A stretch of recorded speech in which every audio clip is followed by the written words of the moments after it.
Kita semua. Jadi Mas dan Mbak, saya ini melanjutkan kuliah apa yang disampaikan oleh Pak Dibyo, kemudian Bu Tanti, kemudian Bu Endang, dan saya ini terakhir ya. Saya nggak ngerti saya dijatah berapa kali ya Mbak ya? 3 atau 4 kali? 4, Prof. 4 kali ya, biasanya 4 kali. Oke, saya akan kuliah 4 kali insya Allah. Jadi gini, kuliah saya, bagian saya itu berbicara tentang bagaimana kalau suatu metode analisis itu sudah divalidasi ya. Jadi lebih ke arah manajemen life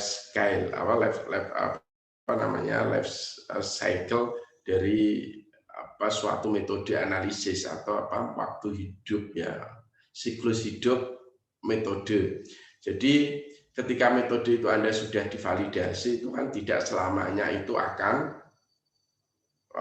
terus-terusan metode itu masih valid, kan tidak. Makanya nanti harus dilakukan pemastian bahwa metode itu masih valid. Nanti salah satunya adalah dengan melakukan penjaminan mutu ya. Melakukan penjaminan mutu itu untuk memastikan bahwa metode Anda itu salah satu tujuannya ya, penjaminan mutu itu adalah untuk memastikan bahwa metode yang Anda gunakan itu masih valid ya gitu. Mas dan Mbak, ini gini, standar ya, saat standar tertinggi, maksudnya ya standar tertinggi kalau untuk penjaminan mutu tentunya adalah kita mengenal yang namanya ISO ya, ISO. ISO itu International Standardization Organization atau organisasi untuk bidang standar di level internasional. Anda kenal kan ada ISO 9001, ada ISO 9000, ada ISO 17025 ya, ada 17043, banyak, ada 22000. Jadi banyak jenis ISO itu, dan itu terkait dengan suatu topik bahasan tertentu. Nah, kalau dalam hal analisis kimia ya, analisis obat, analisis makanan, kosmetik, itu selama itu masuk lingkup analisis kimia, analisis fisika kimia ya, dan juga analisis secara biologi. Misalnya kalau Anda mau PCR juga masuk, itu standarnya, standar secara internasional itu ada, namanya adalah ISO 17025 2005 ya. Tetapi ini sudah direvisi, saat ini sudah ISO 2017 ya, saat ini sudah direvisi menjadi ISO 2017. Ada perbedaan, ada beberapa perbedaan, tapi intinya gini, versi ini nggak masalah, mau 2005 atau 2017 itu hanya tahun ya. Biasalah namanya standar itu diperbaiki terus. Yang penting ini, nama ISO-nya ini yang tidak berubah. ISO 17025 itu adalah standar internasional untuk pengujian dan kalibrasi. Ya, saya ulangi lagi, ISO 17025 itu adalah standar internasional untuk laboratorium pengujian dan kalibrasi. Nah, ya jadi ya mengatur ya, jadi mengatur apa-apa yang harus dilakukan kalau Anda itu mau menghasilkan suatu data yang reliable. Data yang reliable itu adalah data yang bisa dipercaya ya. Mungkin pertanyaan klasik misalkan seperti ini.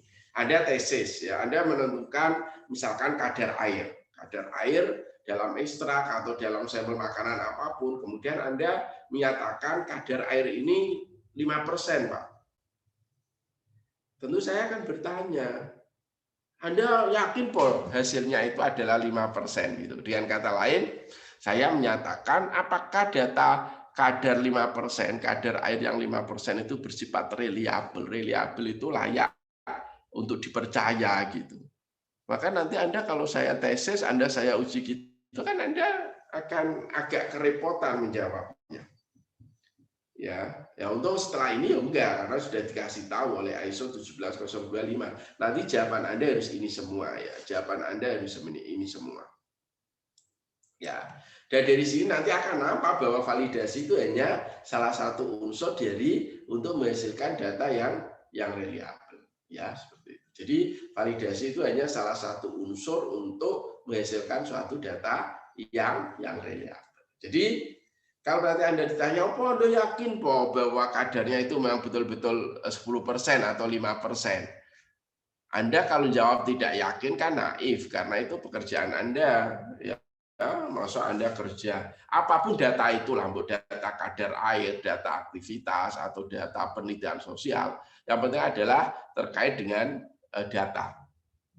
Kalau Anda menjawab, oh tidak yakin Pak, oh itu naif, itu Anda sendiri kok. Bagaimana Anda sendiri aja datanya tidak yakin kok itu Anda serahkan ke orang lain ya. Jadi kan naif gitu. Lah sekarang kalau Anda, oh saya yakin Pak bahwa data saya itu reliabel. Artinya data yang generate ini itu memang layak untuk dipercaya. Oh, mesti pertanyaan lanjutannya kan jaminannya itu apa kan itu ya. Kenapa Anda sampai yakin? Maka jawaban Anda harus inilah. Ini yang mengatakan adalah ISO. Makanya saya mikir ISO itu hebat sekali ya. Pasti karena dipikir oleh orang-orang hebat sedunia ya. Sehingga dia itu bisa menelurkan kata-kata seperti ini. Oh, metode itu akan reliabel untuk menghasilkan data yang reliabel. Itu kalau orang yang melakukan itu kompeten. Ya kan? Sehingga saya sering guyon, apakah Anda akan percaya dengan data kalau data itu dihasilkan oleh, mohon maaf ya, misalkan analisis air dilakukan teman-teman lulusan Visipol misalkan. Kalau Anda tanya itu siapa? Barusan aja itu lulus kemarin, wisuda bulan kemarin ya dari Visipol. Nah, gitu kan Anda akan ragu. Terlepas itu benar atau enggak, yang ingin saya katakan adalah bahwa kalau Anda menyatakan bahwa itu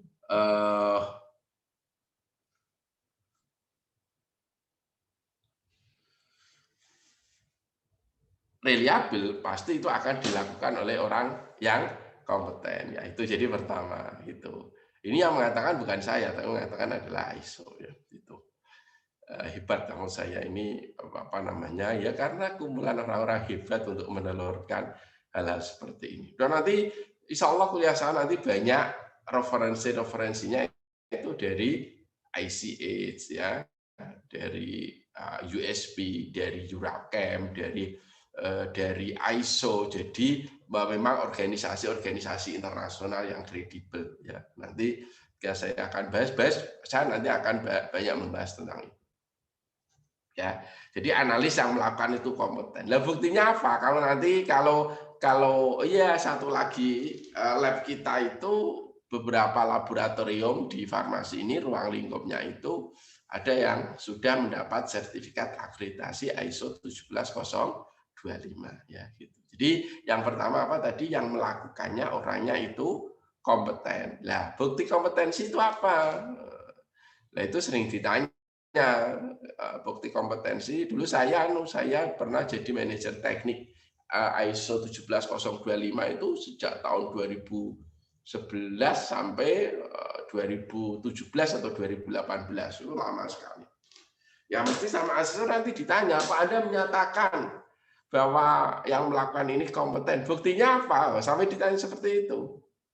Maka buktinya adalah apa? Ijazah. Yang kedua adalah pengalaman, dan pengalaman itu dituangkan dengan sertifikat. Jadi kalau Anda mau menyatakan, oh saya itu kompeten, harus ada buktinya. Buktinya apa? Melalui ijazah atau melalui sertifikat pelatihan yang mendukung kompetensi Anda.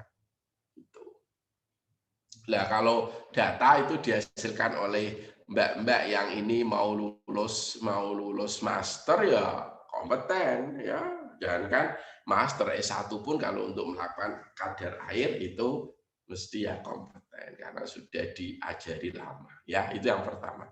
Yang kedua, Anda harus menjawab ke semuanya, tidak boleh hanya satu. Akomodasi dan lingkungan itu memang memenuhi syarat metode yang digunakan. Artinya kondisi akomodasi dan lingkungan itu dia sesuai dengan yang dipersyaratkan. Misalkan gini, Anda bisa nggak bayangkan Anda melakukan uji mikrobiologi, ya, uji bakteri misalkan, itu dilakukan di suatu tempat yang terbuka. Antara satu ruangan dengan ruangan lain tidak ada sekat, dia terbuka. Sehingga itu memungkinkan kontaminasi dari luar itu masuk. Loh, kalau seperti itu kan mesti Anda juga tidak akan percaya kan? Makanya apa? Kondisi akomodasi dan lingkungan itu harus disesuaikan dengan syarat metodenya atau harus dikelola dengan baik. Ya, itu makanya ini bab nomor ISO itu nomor 3. Ini jadi kalau Anda itu ditanya jangan sampai Anda itu nggak ngerti apa validasi itu. Makanya validasi itu kan salah satu definisinya adalah apa suatu metode, metode itu dilakukan untuk menghasilkan suatu data yang itu sesuai dengan tujuannya, disisikan fit for purpose atau fit for its use, ya kan gitu di beberapa istilahnya. Tapi juga ada yang mengatakan bahwa validasi itu adalah kalau menurut ISO 17025 itu adalah konfirmasi melalui pengujian ya bahwa suatu dan pengadaan bukti yang objektif bahwa suatu syarat untuk maksud tertentu itu harus terpenuhi. Jadi validasi itu harus konfirmasi melalui pengujian. Tidak bisa Anda validasi kok studi pustaka, itu nggak bisa karena definisinya adalah konfirmasi melalui pengujian dan pengadaan bukti yang objektif. Setelah Anda masuk di lab, maka bukti-bukti ketika Anda harus menentukan linearitas, ya misalkan, maka Anda harus mempunyai atau merekam bukti hubungan antara konsentrasi dengan absorbansi misalkan, ya. Itu adalah bukti yang objektif itu harus ada. Dan untuk maksud tertentu itu harus terpenuhi. Makanya saya yakin Pak Divyo mesti dalam kaitannya presisi, akurasi itu selalu dikaitkan. Karakteristik kinerja dari suatu metode analisis itu selalu akan dikaitkan dengan apa yang disebut dengan acceptance kriteria atau apa kriteria keberterimaan, ya kriteria keberterimaan.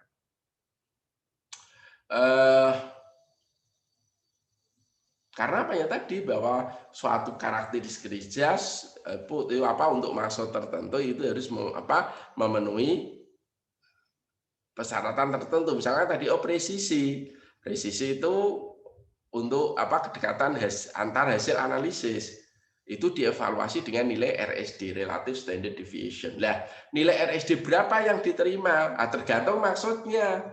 Kalau maksudnya itu untuk kadar besar, ya boleh harus lebih kecil daripada 2%. Tapi kalau itu kadarnya 1 ppm, itu boleh RSD-nya sampai 16%. Itu validasi. Ya, validasi itu menentukan reliabilitas data. Artinya bagaimana kita itu akan percaya dengan data yang Anda sampaikan kalau data itu diperoleh dengan metode yang tidak valid. Ya, itu poinnya. Makanya saya itu mengagumi apa yang ada di ISO ini. Yang keempat, itu adalah alat yang terkalibrasi. Ya, ini. Ya, makanya Anda sudah disampaikan tentang kalibrasi ini alat sama siapa Pak Divyo atau Bu Endang ya. Mungkin saya nanti akan mengelaborasi lebih lanjut berdasarkan pengalaman yang ada di dulu saya sebagai manajer teknik. Harus dibedakan ya. Pertama gini isunya. Alat yang terkalibrasi itu tidak semua alat itu harus dikalibrasikan. Ya. Yang dikalibrasikan itu adalah alat-alat yang menentukan hasil analisis. Misalkan Pak Anda titrasi. Lah, buretnya itu wajib dikalibrasi karena penentuan kadar dengan cara titrasi itu sangat ditentukan oleh berapa volume titran. Nah, volume titran ini diketahui dari buret. Maka buret harus dikalibrasi. Pipet volume juga gitu. Anda misalkan melakukan titrasi penetapan kadar asam cuka dengan alkalimetri. Asam cuka itu asam asetat. Nah, itu kan nggak ditimbang, tapi itu Anda ambil pakai pipet volume. Ya, karena pipet volume ini menentukan hasil pengukuran, buktinya kalau Anda menghitung kadar nanti dibagi dengan mililiter sampel. Berarti kan pengambilannya pengambilan sampel ini kan sangat menentukan. Karena dia sangat menentukan mau tidak mau, berarti apa? Pipet volumenya harus dikalibrasi. Ya, oke. Juga ini contoh ya. Kalau Anda melakukan titrasi cara alkalimetri, misalkan tadi diambil 2,0 ml cuka pasaran atau cuka yang ada di mie ayam atau di bakso tertentu, itu Anda ambil 2,0 ml. Terus Anda masukkan air Erlenmeyer, terus Anda tambah dengan 50 ml air. Nah, pengambilan air ini Anda cukup pakai gelas ukur. Atau ya dikira-kira sesuai dengan tanda yang ada di Erlenmeyer pun boleh. Kenapa? Karena penambahan air ini tidak akan berpengaruh pada hasil. Sehingga kalau Anda ngambil 40 mil, 45 mil, 49 mil, atau 50 ml itu sama hasilnya. Berarti karena ini pengambilannya pakai gelas ukur dan ini tidak menentukan hasil pengukuran atau tidak menentukan hasil analisis, maka gelas ukur tidak harus dikalibrasi. Itu catatan pertama. Ya, ingat, kalibrasi itu selalu menentukan reliabilitas data. Pertanyaan isu yang pertama, kapan suatu alat itu harus dikalibrasi? Itu omongannya ISO, omongannya ICS ya. ICS itu International Conference on Harmonization. Seperti Pak Dibyo sering bilang ICS itu adalah suatu lembaga yang dia itu terkait dengan persyaratan teknis untuk registrasi obat ya. Jadi itu ICS itu ya lembaga-lembaga yang sangat dekat dengan kita ya, dalam artian farmasi ya. Gitu. Diceritakan, oh apa namanya, ICS ngomong gitu, semua alat dan perangkat lunak yang menentukan hasil analisis, maka itu harus dikalibrasi. Ya, tadi isu yang pertama apa? Tapi kan tidak semua alat itu harus dikalibrasi. Yang menentukan hasil pengukuran yang harus dikalibrasi. Itu isu pertama. Isu kedua adalah gini, seringkali mahasiswa itu tidak bisa membedakan antara apa yang disebut dengan kalibrasi dan apa yang disebut dengan qualification performance, ya. Qualification performance atau performance qualification, PQ. Kita kan kenal ya, ada installation qualification, ya kan? Ada apa? Operational qualification, kemudian ada apa? Performance qualification. Ya, ini ada satu lagi atas ini. Kalau nggak salah, ya design qualification ya, betul nggak? Ini kalau nggak salah ya. Ini saya nggak hafal ini yang atas apa. Ya, tapi sekarang ini beberapa tidak lagi 3, tapi atas ini ada ya. Nah, performance qualification ya. Itu berbeda dengan kalibrasi. Spektro itu yang betul bukan kalibrasi istilahnya, tapi yang betul adalah performance qualification. Saya ingat betul dulu pas ketika LPPT itu diakses, dia bilang apa? Dia bilang kalibrasi, oh tak debat, bukan. Sebenarnya itu adalah performance. Tapi bayahnya buku saya itu menyebutnya adalah kalibrasi. Nah, itu sebenarnya nggak pas. Ya, yang betul adalah performance qualification. Apa bedanya? Gini, kalau kalibrasi itu, Mas dan Mbak, itu dia biasanya itu ada sistem koreksi. Ya, ada apa? Sistem koreksi. Misalkan kalau Anda mengkalibrasi neraca ya, neraca ya, Anda pernah sering lihat neraca. Neraca itu kan dikalibrasinya dengan suatu kalibrator yang namanya adalah anak timbangan. Jadi neraca analitik itu yang Anda pencet terus keluar angka itu. Misalkan Anda kan kalau saya tanya, misalkan Anda mencet neraca atau Anda nimbang keluar angka 100 mg. Anda percaya bahwa itu beratnya 100 mg? Sekali lagi Anda kan bingung. Maka supaya tidak bingung, maka Anda harus menunjukkan hasil kalibrasi neraca. Nah, Hasil kalibrasi neraca itu tadi apa? Dikalibrasi dengan alat timbang. Nah, hasil dari kalibrasi neraca itu nanti biasanya ada suatu koreksi tertentu, ya. Misalkan gini, kalau Anda pas nimbang digunakan untuk nimbang 100 mg, itu ada koreksinya misalkan plus 0,1 mg. Itu artinya apa? Kalau timbangan itu menunjukkan angka 100 mg, maka itu sebenarnya itu yang beratnya bukan 100 mg, tetapi apa? 100,1, ya. Itu. Nah, Anda tahunya dari mana? Dari sertifikat kalibrasi. Makanya nanti kalau Anda nimbang, ya ini ya ideal ya. Tentunya saya berbicara yang ideal, yang benar ya. Atau yang kebenarannya disepakati oleh para saintis di bidang analitik ya. Bahwa kalau Anda menimbang, itu ya pertanyaan yang pertama kali Anda harus tanya ke petugasnya, apakah di manakah saya memperoleh sertifikat neraca? Ya, saya itu pertanyaan yang nama ilmiah Anda. Oh ini sertifikatnya ini. Oh terus Anda lihat, oh ternyata kalau di 100 itu dikoreksi. Jadi nanti ada nilai, kemudian ini nilai hasil atau faktor koreksi. Oh kalau tertimbangnya itu 100 mg ada faktor koreksi plus 0,1 mg, berarti kalau Anda nimbang 100, maka berat yang Anda laporkan itu harus 100,1 mg. Demikian juga kalau Anda misalkan di 50, ternyata di 50 itu minus 0,2 mg. Berarti kalau yang Anda timbang adalah 50 mg, maka berat sejatinya atau berat yang diyakini kebenarnya adalah berapa? 49,8.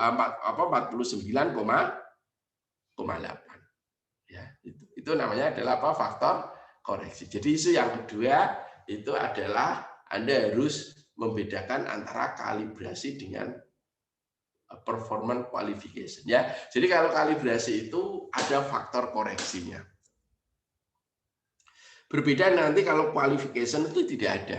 Kalau performance qualification tidak ada koreksinya.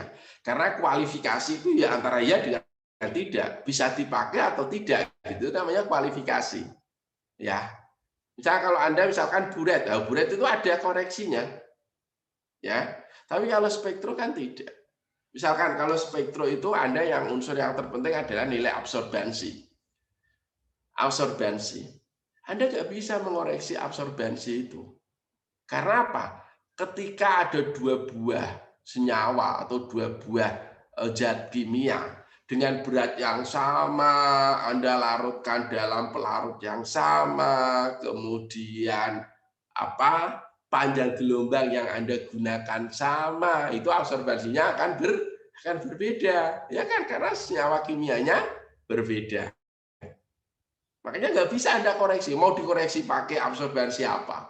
Nggak bisa. Karena spektro itu ya digunakan untuk mengukur senyawa apapun. Demikian juga timbangan kan bisa untuk nimbang apapun.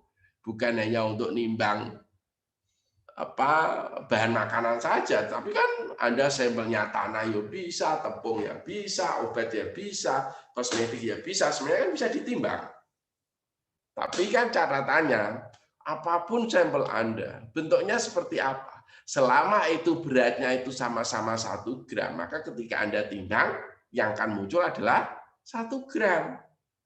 Apakah itu kapuk, tahu ya, apakah itu kapas yang banyak, atau besi yang itu berat, atau kapuk yang ringan, selama itu beratnya sama-sama 1 gram, maka nanti di neraca dia akan keluar 1 gram. Itu namanya kalibrasi, maka dia mungkin dilakukan koreksi. Tapi kalau spektro kan tidak. Ya, spektro itu hanya bisa digunakan atau tidak. Makanya kalau Anda mengukur skala absorbansi itu pakai apa? Pakai kalium bikromat. Oh, untuk mengecek apakah spektronya ini masih bagus atau tidak, saya punya larutan kalium bikromat, saya larutkan dalam H2SO4, terus saya ukur ya. Setelah saya ukur nanti saya lihat absorbansinya. Absorbansinya ini masuk enggak pada ring yang dipersyaratkan. Kalau dia masuk berarti alatnya adalah qualifier, ya, bisa dipakai. Nah, kalau itu ternyata itu di luar kisaran, oh Anda nggak bisa. Oh kalau gitu saya koreksi, nggak bisa dikoreksi pakai apa, ya? Karena obat yang bisa dianalisis dengan spektro itu kan banyak sekali, paham ya?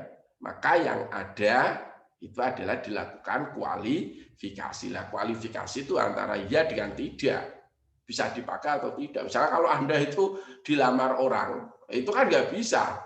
Oh, kamu harus saya koreksi dulu, apa namanya,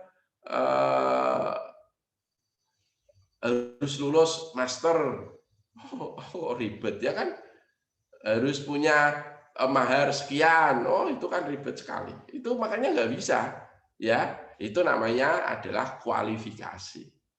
Ya, jadi orang, oh makanya nanti Anda nggak bisa mengatakan kalau Anda menolak orang itu mengatakan, oh dia tidak memenuhi kalibrasi dengan saya. Nggak bisa, yang ada malah, oh dia tidak memenuhi kualifikasi saya. Karena tidak mungkin dilakukan suatu koreksi. Ya itu bedanya.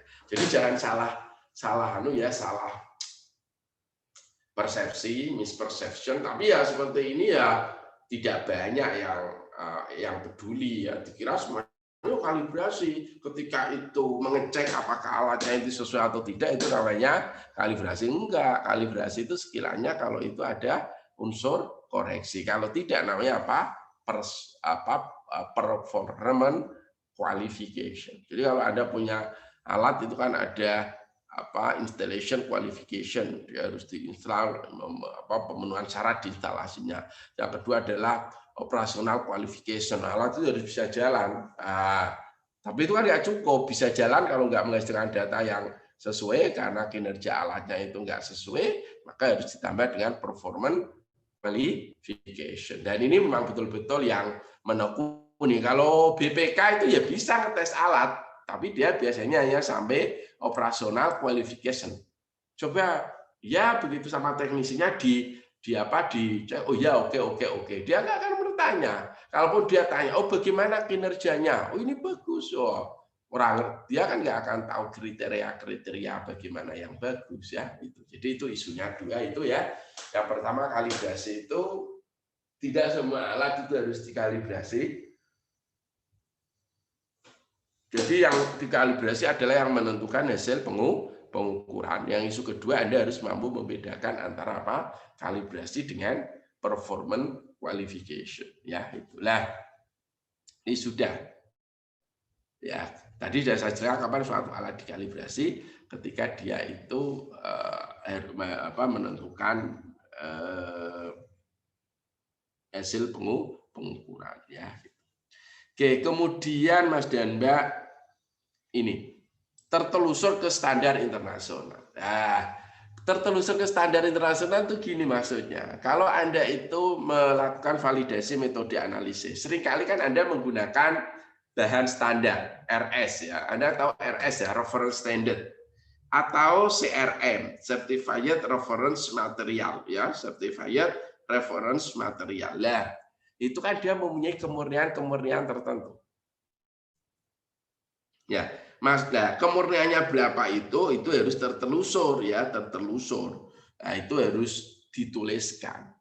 Ya, itu maksudnya tertelusur ke standar internasional. Nah, Mas dan Mbak, makanya saya kalau nguji skripsi, nguji tesis, kok membuat Anda misalkan ya membuat persamaan regresi linier, ini perhatikan ya mahasiswa-mahasiswa saya, kok di sini angkanya tepat 2, 4, 6, 8. Nah, ini saya curiga, hampir tidak mungkin.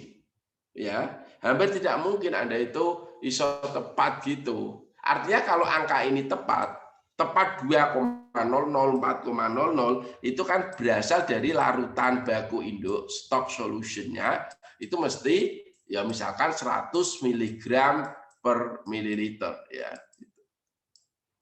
Per mililiter. Ini larutan baku induk. Artinya Anda memperoleh memang betul-betul di sini 100 mg, angkanya bulat sehingga itu memungkinkan untuk menelurkan angka 2, 4, 6, 8, 10 dan seterusnya. Ya. Paham? Padahal kan hampir tidak mungkin loh. Kenapa hampir tidak mungkin? Pertama, Anda bisa nggak nimbang 100 mg tepat pakai neraca analitik? Akan susah sekali. Ya mungkin bisa, tapi bukan not design. Ya. Anda laki bisa. Gimana nggak susah ya kalau Anda neraca itu satu angka di belakang koma, ya. Kepekaannya 0,1 mg misalkan. Kepekaannya 0,1 mg itu Anda nimbang 100,0 mg, setengah mati kalau nggak mati beneran. Lah gimana misalkan Anda nimbang ketemu 99,5, Anda tambahin jadi 100,1, Anda kurangi 99,2, Anda tambahin jadi 100, berapa lagi? Karena kan susah. Makanya penimbangan itu boleh kurang lebih kalau Anda nimbang diminta prosedur analitik itu Anda timbang kurang lebih 100 mg, maka Anda boleh nimbang antara 90 sampai 110. Dan itu kan mudah kalau nimbang kisaran gitu, ya. Enggak masalah. Kembali lagi ke sini ya. Kalau Anda melakukan tesis ya, kok kurva kalibrasi itu untuk menghitung fenolik misalkan, atau menghitung flavonoid atau menghitung apapun. Di sini ini kok angkanya itu kok bulat 2, maka itu layak untuk dicurigai. Yang pertama, Anda kesulitan Anda kalau harus nimbang 100,0 mg. Ya. Oke, kemudian Anda boleh berkelah. Enggak, Pak. Ini Pak catatan saya ini memang betul-betul 100 mg. Terus saya tanya, kemurniannya senyawa itu berapa? Nah, itu yang dimaksud dengan ini, ketertelusuran. Nggak saya perhatikan. Nah, itu kan nggak boleh. Ya, jadi berapa kemurnian bahan baku yang Anda gunakan, ya, reference standard yang Anda gunakan itu harus dinyatakan. Misalkan kemurniannya 99%. Kalau kemurnian 99% yang tadi Anda timbang itu delala itu tepat 100 mg, maka berat senyawa Anda kan bukan 100 mg, tetapi berapa? 99 mg, karena kepekaannya adalah 99%. Terus Anda bisa ngilah lagi. Maaf Pak, ini ditujukan sertifikat. Oh, kemurniannya 100%. Nggak masalah. Saya masih bisa mempertanyakan di nomor 3. Sertifikat neraca. Ya. Oh, sertifikat neracanya. Coba 100 itu ada koreksinya. Oh, ada Pak ini 0, berarti kan beratnya bukan 100 tapi 100,1. Lah kalau 100,1 mestinya di sini bukan 2 misalkan. Kalau Anda nulis 2,002 itu saya malah percaya. Paham kan? Karena ini adalah gabungan dari apa tadi? Yang Anda timbang, kemurnian dan sertifikat kalibrasi neraca. Tapi ini sebenarnya saya tadi kan hanya bangun ini ya, agak membicarakan dia itu harus tertelusur ke standar internasional. Oke, yang selanjutnya adalah ini metode sampling yang sesuai. Ini juga diatur oleh ISO. Bagaimana Anda akan menetapkan, akan memperoleh hasil yang reliabel kalau sampel yang Anda gunakan itu diambil dengan teknik yang tidak sesuai. Ya, makanya itu diatur oleh ISO 17025. Yang selanjutnya itu adalah penanganan yang benar. Penanganan yang benar itu misalkan gini Mas dan Mbak. Hebat ya, sekarang saya sama ISO ini ya karena dipikir orang-orang pinter ya. Penanganan yang benar itu kan jadi penting. Coba Anda bayangkan kalau Anda itu melakukan pengujian atau Anda itu mengkontrakkan atau mensubkontrakkan pengujian Anda. Karena kan sering kan mahasiswa itu dadake ya, misalkan mengujikan di LPPT. Ternyata Anda lihat di LPPT itu uang senyawa Anda itu tidak stabil atau Anda mau uji bakteri, itu penanganan sampelnya dibiarkan di luar, tidak ditreatment sesuai dengan prosedur. Nah, mesti Anda akan bertanya-tanya, ini hasilnya ini reliabel atau tidak? Mau penanganannya aja dia tidak bagus. Nah, Itu seharusnya kan sudah cukup ya. Artinya kalau suatu hasil uji itu dilakukan oleh orang yang kompeten, akomodasi dan lingkungan sesuai dengan metode yang dipersyaratkan, ya. Kemudian metodenya sudah divalidasi, alatnya sudah dikalibrasi, tertelusur ke satuan internasional, samplingnya sudah benar, penanganan bahannya atau penanganan sampel juga itu kan sudah cukup. Tapi itu menurut saya ini hebatnya mereka berpikir. Tapi menurut mereka itu belum cukup. Masih ada satu lagi yang namanya harus ada jaminan mutu. Ini tadi untuk menjawab tadi di saya. Metode ini sudah saya validasi, Pak. Kapan Anda memvalidasi? Setahun yang lalu. Loh, jaminannya kalau sekarang itu masih valid apa? Paham ya? Makanya di sini harus ada jaminan mutunya. Itu yang dimaksud. Cara berpikirnya itu kan dia hebat. Baru yang di 10 ini kalau ada ini semua di belakang ini ya di pasalnya ISO itu ini masuknya nanti di 59 Mas. Dulu ya di ISO 17025 2005 di 59. Oh, dulu saya manajer teknik ya hafal. Nah, 510 itu baru pelaporan hasil. Jadi Anda itu berani melaporkan hasil kalau ini semuanya itu sudah dicapai, ya. Kan sama lah, saya sering dulu menganalogkan gini. Kalau saya itu mau pinjam uang di bank, misalkan ya. Saya pinjam uang di bank. Seharusnya bank itu kan percaya ya, gitu. Saya punya mobil, saya punya rumah, saya guru besar, ya maksudnya ya jabatannya. Itu kan bank nggak mau lihat itu.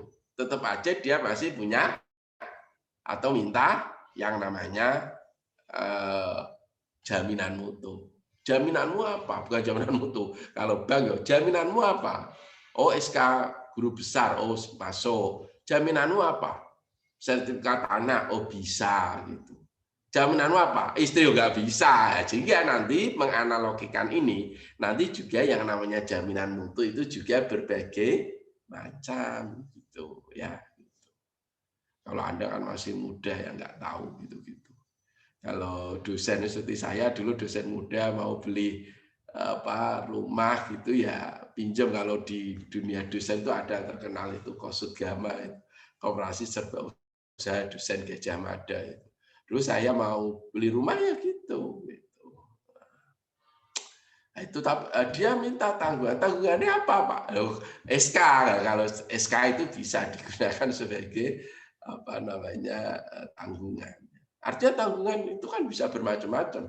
Demikian juga nanti jaminan Anda yang Anda gunakan sebagai penjaminan mutu untuk memastikan bahwa metodenya itu masih valid itu juga bermacam-macam. Itu ya. Ini pertama. Ini Anda biar terpapar dengan ISO, dengan USB, kemudian ICS. Nah, ini dikatakan oleh ISO seperti ini. Jadi silakan coba Anda nanti tantang sama ISO. Silakan Anda temukan faktor yang itu menentukan reliabilitas. Belum ada di sini. Kira-kira apa? Nggak ada ya kan? Atau mungkin kita belum menemukan. Ya, karena kita juga males mikir juga ya. Apa ya? Karena sudah tercover oleh ini semua. Labnya harus bersih Pak. Nah, itu kan masuk ini akomodasi lingkungan. Ya gitu. Harus pakai K3 Pak. Itu nggak ada kaitannya dengan data. Ya, Anda pakai glove, angka itu nggak ada kaitannya dengan data. Itu kaitannya dengan apa? Keselamatan. Ya, yang terkait dengan data menurut saya. Maka Anda ditantang oleh ISO. Oke ya, gini sekarang kita lanjutkan. Ya, ini dari referensi yang lain. Ini dari paper. Saya saat ini nulis buku proses ya, nulis tentang validasi dan verifikasi. Sebenarnya banyak, saya sudah punya buku itu banyak, tapi ini saya perbarui dengan aturan-aturan yang baru. Ya, gitu. Nah, termasuk ini dari salah satu paper itu dia bilang gini, ya, menurut saya masih bagus ISO. Ya, coba ini. Ya, ini dia bilang apa? Qualified and trained laboratory laboratory analis personilnya. Sama ya. Kita mulai dari sini. Properly develop and robust method. Ini mestinya apa? Ini yang namanya robust method itu adalah bagian dari validasi. Ya, validasi itu kan salah satu karakteristik kinerja yang dievaluasi adalah apa? Robustness kan. Robustness, ruggedness ya. Gitu. Nah, makanya ini biar Anda punya apa bisa bandingkan ya kualitas dari pendapat ISO dengan pendapat ini orang yang ada di paper. Properly method transfer. Ya ini kalau metode itu sudah apa yang tadi saya katakan kan single laboratory ya.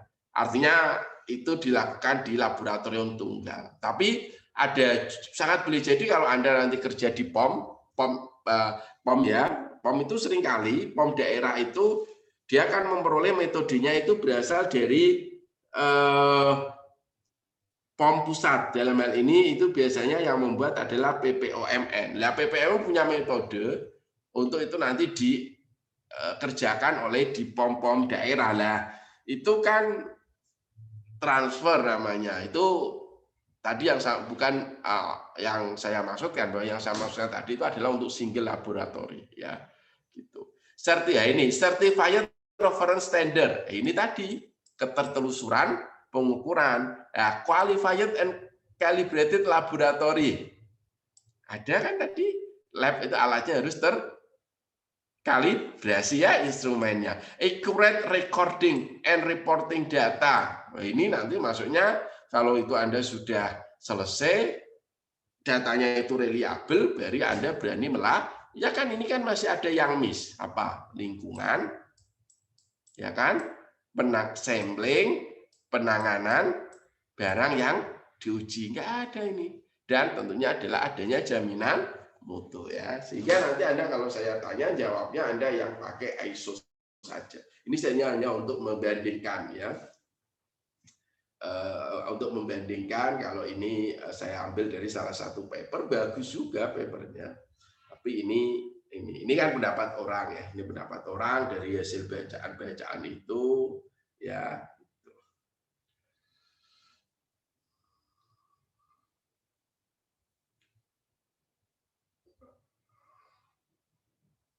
Mbak siapa ini? Ada Mbak Asma nggak ya? Ada nggak Mbak? Oke, Pak.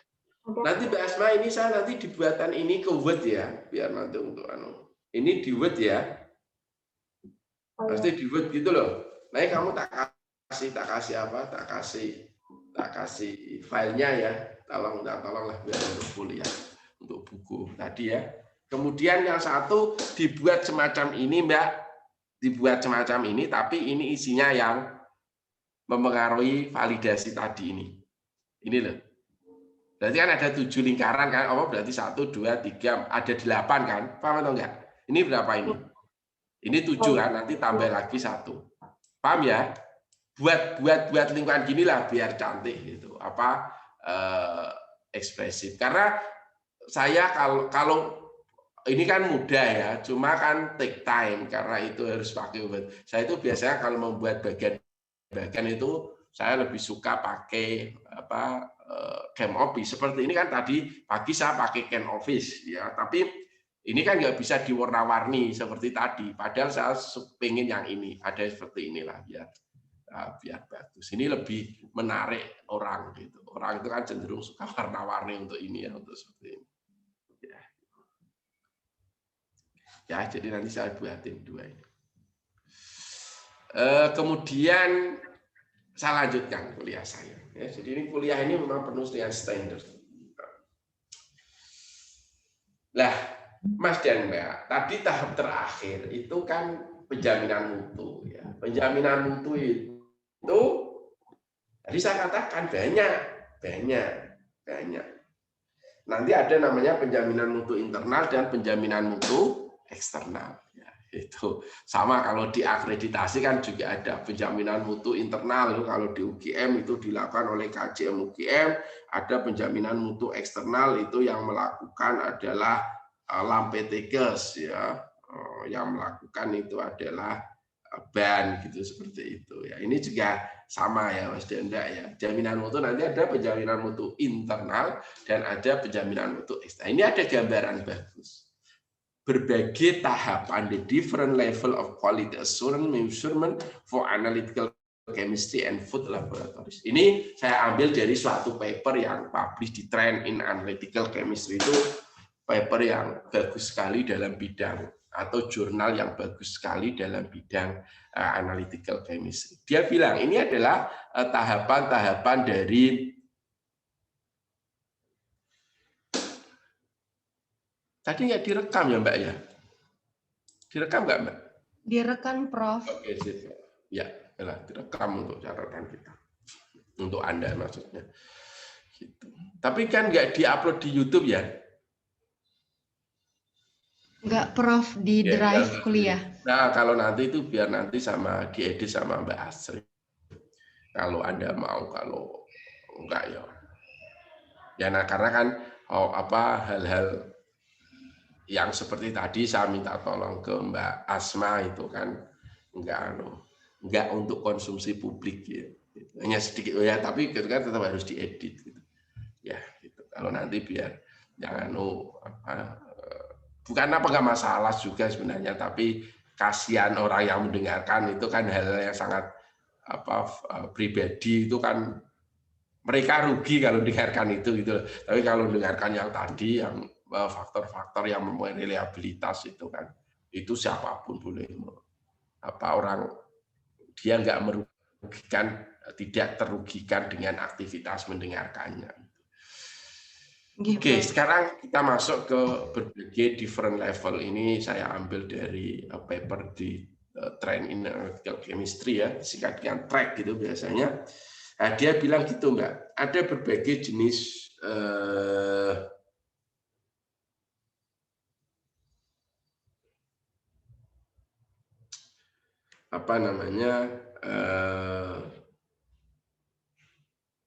berbagai jenis tentang penjaminan mutu.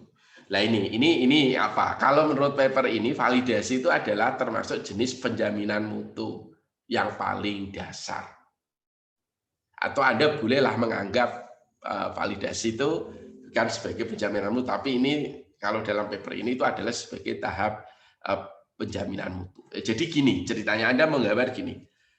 Kalau Anda melakukan analisis apapun, Anda misalkan ya menentukan bilangan asam, Anda menetapkan kadar air, Anda menetapkan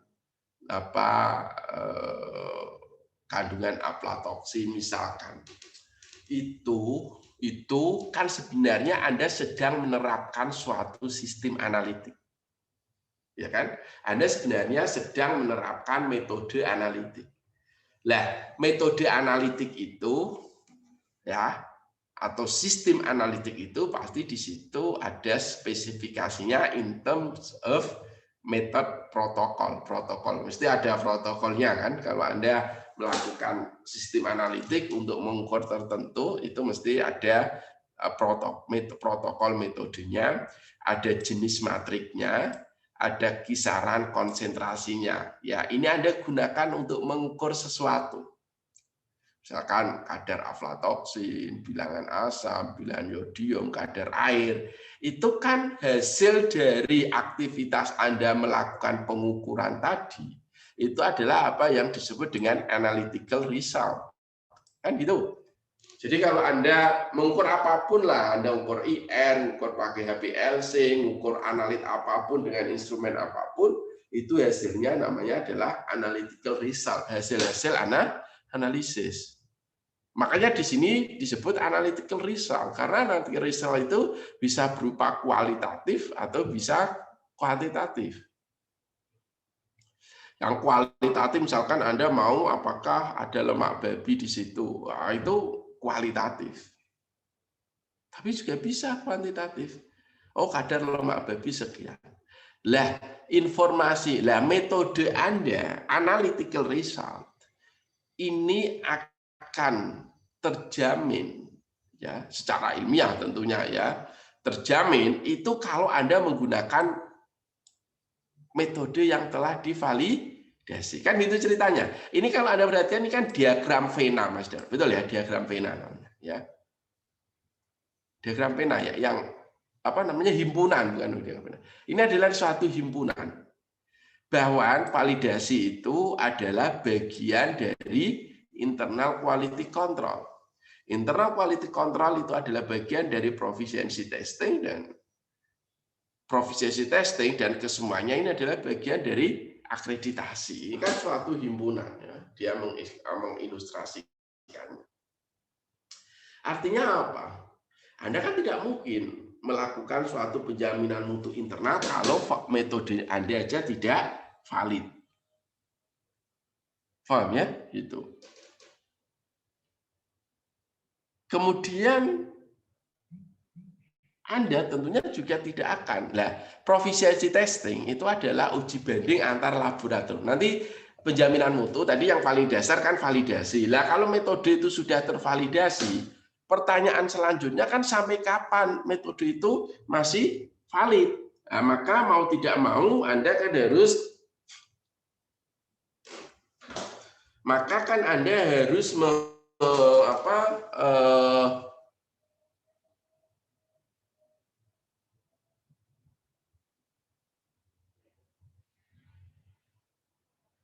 memastikan bahwa metode itu masih valid. Cara pemastiannya pakai apa?